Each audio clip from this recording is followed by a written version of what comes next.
See, we all have different seasons in our lives, and we're going to have to adjust to them. And they're going to demand different things from each and every one of us. What you can control are your choices about being intentional. What you can do is be self-aware and have a pulse on being present.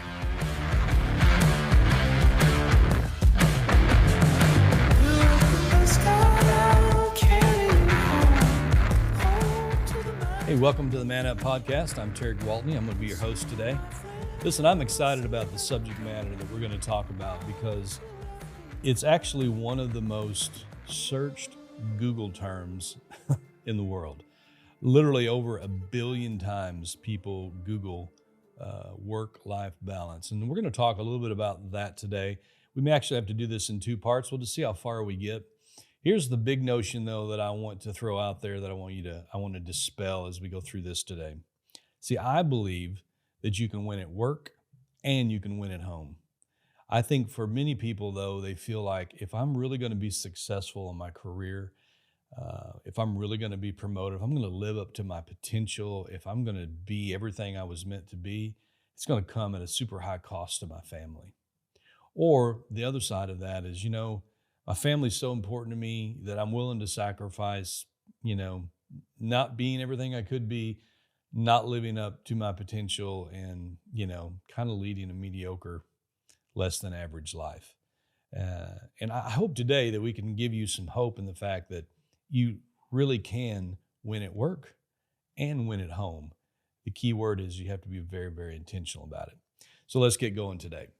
Think about priorities in your life. This is probably the most foundational to everything that we're going to talk about today. Is if your priorities are not in the correct order, then nothing else seems to work. Think about I have 6 grandkids, and if you sit and you watch like one of my youngest, and they'll have a puzzle. Some of the puzzles are very simple, when they're super, super small, when your kids are super small. So the pieces are super huge. There may only be 10 or 12 of them. They're really about shapes and sizes more than they are about the picture on the box. As adults, we'll look at the picture on the box and then we'll look for the framework of the puzzle and, we'll begin to put it together. But for kids, it's really about the shape and the size. And so have you ever seen somebody trying to put the wrong shape and it's just so obvious to you, well, that's never going to fit. It wasn't designed to fit that way. That's the way kind of our priorities are. The moment your priorities are out of whack, you're spending a lot of your time, effort, and energy in trying to force things to fit into areas and slots that they were never designed to fit. The repercussion of that is that you live a life of discontent and unfulfillment. And so the number one priority, I think, and foundational to what we're going to talk about today is your relationship with God. So your faith walk, that journey, is the most important one in your life. Why? Well, because that's why you were created. And the Creator created you around a specific purpose and an assignment that He had for your life. And so what I found is if the vertical relationship isn't right and in order, then all these horizontal relationships are going to struggle because of that. And so that first relationship that's got to be the first priority has got to be you in the relationship with, your Father. The second one is if you're married, that next priority in your life is your spouse. You've made a lifelong commitment to serve another human for the rest of your life. And when you made vows before God in a covenant, the ring that you wear is a symbol of the covenant that you publicly profess to another person. And so that person should and always be that second priority in your life, only second to, your relationship with God. And then the third relationship should be obviously then to your children. And it's interesting because we can go back and talk about this in a minute, but people get these all turned around. The relationship that you have with your kids is vitally important. But that journey that you have with them is going to constantly be changing. In other words, when you have kids, it starts as a journey of control, but then it ends up in a relationship and a journey of influence. So that their whole life, you are trying to protect them and to train them, but you're always each year relieving or releasing more of your authority so they can begin to stand on their own 2 feet while they still have a cheerleader and a coach that's there to help and correct them.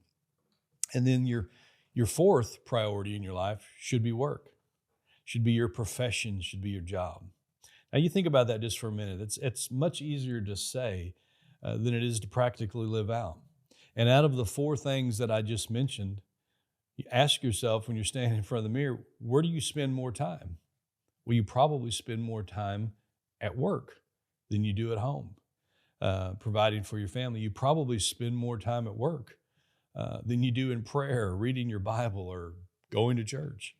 You probably spend more time at work than you do with playing football with your children, or basketball, or whatever the hobby may be.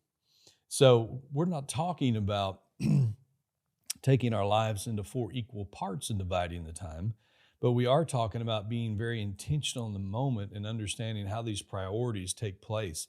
And if we get them in the right order, then we can really begin to work those backwards to make them work for us in our life. So let's just kind of unpack that just a little bit. Obviously, it doesn't mean that you're going to have an equal amount of time, because the time that the slot and the priority that's taking the majority of your time is probably your job. But it's out of that flows all the other things for your life and your responsibilities. But again, you can't let that bleed over into every aspect of your life to where, it's impacting the relationship you have with God. It's impacting in a negative way the relationship you're having with your kids, or your spouse. And so having these in the proper priority and in the proper order is the beginning to begin to make these things work. So remember, we're talking about a work-life balance, but in reality, it's almost like a work-life integration, because these things all bleed together. So let's define what we're saying winning at work or winning at home. Well, work represents the professional part of our life. Home, at least for this discussion, let's talk about it represents the non-professional or the personal parts of our life. But they really all run together because they're integrated. It's funny, work-life balance is not so much a destination as it is a moving target in all the areas of our life. Some areas of our life are going to demand more time than others, especially at different seasons in our life. You think about, if you have kids, the demands that you had on your time when your kids were toddlers or when they were infants, versus the time maybe that they have on the demand that they have on you as juniors and seniors in high school. Just different seasons require a different amount of time. Each season of life has a different demand. So being self-aware of the season you and your family are in is key to your overall success. See, dating is a completely different season than marriage. From newlyweds to parenthood, it's an entirely different season. Toddlers to teens, as we referenced. The first year of your career to the third year of your career, it's a different season. When you move from a great employee to, let's say, a supervisor or a team lead. When you move from the season of being an empty nester to being a grandparent. The journey from depending on your parents to be there, to being there for your parents. It's different seasons. And so when I say it's a moving target, it very much is. It's not a destination that I get to and that I've got it together. It's a skill set that I'm constantly having to hone. And just when it seems like we get really good at one thing, the whole season just begins to change again. And it's like life gives us another curveball. So it's going to have to be something that at the minimum, we've got to make sure that the priorities are in line. And then we can work out on a daily basis, how we're allotting our time. Work-life balance it's just not a perfect formula. It's not an equal amount of time spent in each area of our life. If it was, it would make it so much easier. 25% here, 25% there, 50% there, however you divide all that up. But it's just not that easy. But we do need to be very self-aware, and we need to be intentional. And guys, we need to learn how to communicate better. Man Up podcast, I'm assuming that most people that are listening to this are men today. Some of us get paid to communicate for a living, but yet we go home and we struggle with communication in our own families. And I want to challenge you, don't go home and communicate with your wives the way you communicate with your buddies. I'm telling you, it's like speaking two different languages. You need to understand who you're talking to, when you're speaking, and how to be very intentional about your messaging. I think probably one of the biggest pieces of advice I could give you as somebody that's been married now almost 40 years. There's a reason you have two ears and one mouth. You need to listen probably a whole lot more than what you speak. Many of us get paid to solve problems. I can tell you that most of the time, your wife's not looking for you to solve her problem. She's looking for you to listen intently to what her challenge and her problem is. The reality is she probably already knows the answer to that problem that she's facing. She wants someone that she cares deeply about and respects their opinion, just to be intently listening to what she has to say. I'm telling you that intentionality is so important in the subject matter that we're talking about. So let's go back to our first priority, our faith, as an example. God created the earth and man so we could have fellowship with him. He said from the beginning, man shall work 6 days and rest one. God's first command in the entire Bible to man was to work. He told him to go take care of the garden. And then he later gave us the law to his people that he forbid work on one day, which was the Sabbath. But he told him he would work the other 6. Now, my point here, it's not so much equal time as it is self-awareness, priority, and responsibility. Even though God wants to have first place in your life, he still even told man when he created him that he was going to work 6 days. In other words, we don't need to compartmentalize all of our life. If you look at it like a work-life integration, it's like when you think about your faith is not only when you show up at a church. Your faith is something that lives on the inside of you that you should be taking with you everywhere you go. So just because I'm working 6 days doesn't mean that I'm still not a person of faith, that I'm still not walking out my faith journey in my relationship. Actually, I'm probably walking it out even more so, because when I go to church, it's really about filling me back up and challenging me and training me to actually go out and be who I'm supposed to be when I'm at work, when I'm around other people. My point is, in bringing all that up, is if you can get your mind off of equal time spent, then you can begin to see a certain degree of victory, I think, and success in some of these other areas, because you'll never have that equal amount of time. And it's not about quantity. Many times it's about the quality of the time that you're going to spend. So what's winning at work look like? Well, let me give you an example of probably what it doesn't look like. Most of us have heard of Elon Musk. Pretty accomplished, wouldn't you say?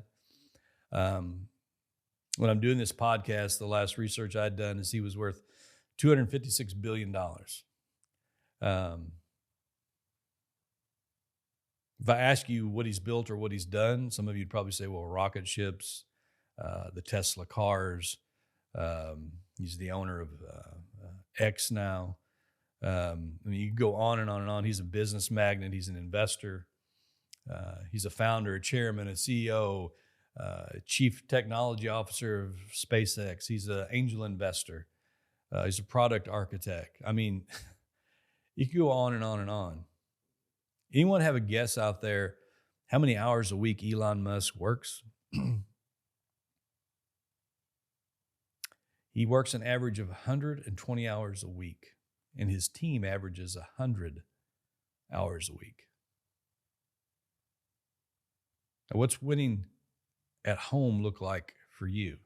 Well, Elon's been married 3 times, has 11 children, consisting of a set of twins and triplets. His oldest daughter wants her name changed, her gender changed, and to not even be associated with her dad at all.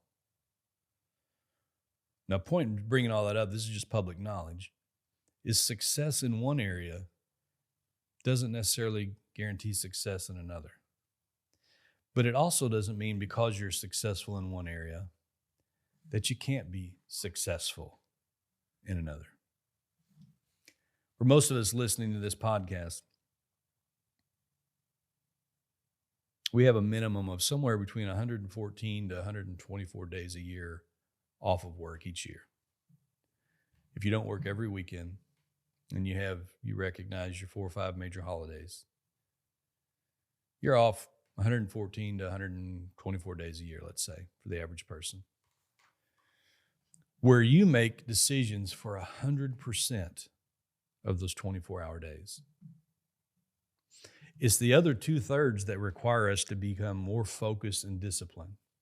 What I mean is life is like a balancing act. If you think about it from a tightrope walker perspective, he has to learn how to adjust in the elements. In other words, it's not just about learning how to walk on the tightrope, but what if it snows while he's walking on the tightrope? Do you think that throws him a little bit of a curveball? Well, yeah. What if the wind is blowing more? Does that make it more challenging? Well, sure it does. What if it begins to rain? Well, yeah, the rope can become slippery. It's slippery. It's a whole nother set of challenges and circumstances. So he has to change his approach. The degree of difficulty and the additional variables are involved. He has to constantly be changing. So when I'm talking about work-life balance as being a journey and not a destination, this is an example of that. See, we all have different seasons in our lives, and we're going to have to adjust to them. And they're going to demand different things from each and every one of us. What you can control are your choices about being intentional. What you can do is be self-aware and have a pulse on being present. So as I'm doing this podcast and I hold my hand, this is probably the biggest challenge that most of us have from being present. Why? Because we can be found anywhere we're at when we have this phone. We can be preoccupied and distracted anywhere we're at on the planet when we have this phone. Whether it's a Facebook post, whether it's a text coming through, whether it's a ding from an email or a phone call. But do you know what that means when I'm sitting here having a conversation with one of my kids, and while they're talking to me, I'm looking down and just replying to a text? What it's saying is you are there, but you're not there. What it says to your wife, because my wife has told me that, when we go out to eat and we pick up the phone, is like what you're communicating is that whoever's on the other end of that phone is more important than me sitting in front of you. Now, you think about that just for a minute, guys. And so when I'm talking about being present, I'm not just talking about physically showing up. I'm talking about emotionally showing up. I'm talking about intentionally shutting devices off, removing distractions. I was reading something just yesterday where this gentleman comes home and he puts his phone inside of a Tupperware container, so he can't hear it. I mean, you think about just how addicted we are to using these devices. We'll have meetings and we'll ask people like, listen, when we're in here, be respectful of everybody else. Turn your phone down and flip it over. And it is a challenge to sit there when a phone vibrates and you're just wondering, well, who is that? It's almost like you're having withdrawal systems. Some of you that joined us maybe came to the Man Up Adventure Camp we had back in November. And one of the things that we ask is for everybody to leave their phones in their cars. And it was probably the most impactful things of the 10 guys that were sitting around my group is, some of these guys ran businesses and they had 2 phones. And he said, I've not been away from my phone for 48 hours ever that I can remember. But what it done is it put them in a different position to be present. And in this case, they were away from their family, but it was causing them to be present with their maker. And so when they went out and sat in the woods for an hour under a tree with their Bible in just a time of solitude, they heard God speak things to them that changed their life forever. I think one of the things we need to remember is one word from God can change your life forever. But many times we've got to be in a position where we're hearing what God has to say. So when I'm talking about being present and being intentional, it's not just with your spouse. It's not just with your kids. It's even with your relationship with the Creator. You can win at work and you can win at home. You don't have to choose, but you do have to think differently.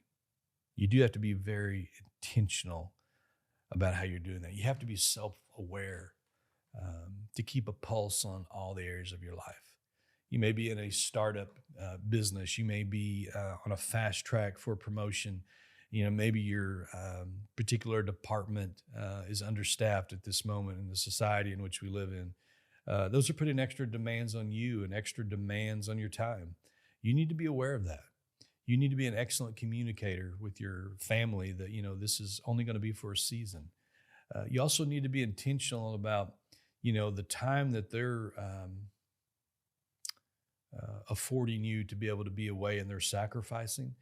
Bring them into the win. One of the guys that worked for us for Christmas, he had a stellar year this year. Probably made more money than he's ever made in his life.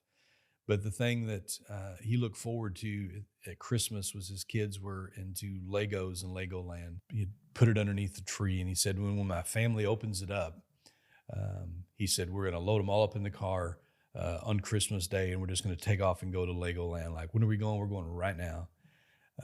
What he was doing was he was being intentional about saying, all that sacrifice and that time that Daddy had to spend away.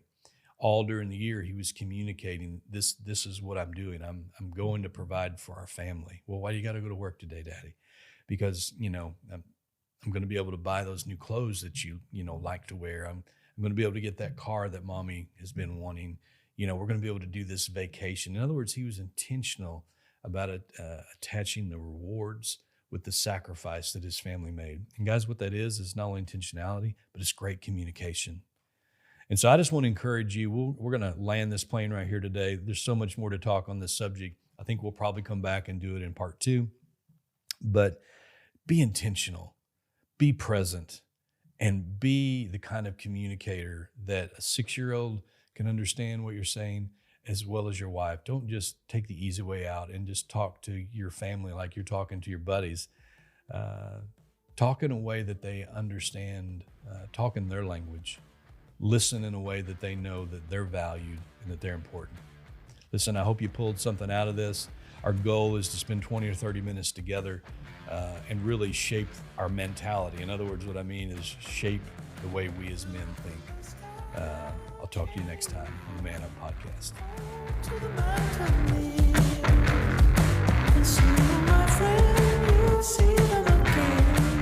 Hey, Terry Waltney here from the Man Up Podcast. Listen, I just want to tell you how much we appreciate you supporting the podcast, listening to it. We hope it's adding a ton of value to your life. Also want to ask you to do us a favor. If you could like and share this podcast on wherever you consume your social media content, whether that be YouTube, LinkedIn, Facebook, we would appreciate it. It just helps us get the word out so we can help more people. And maybe you've never experienced the Man Up Adventure Camp that we do in October. You can check out our Facebook or our website, manup-camp.com. Once again, I want to thank you for listening to the Man Up Podcast, and we'll see you soon.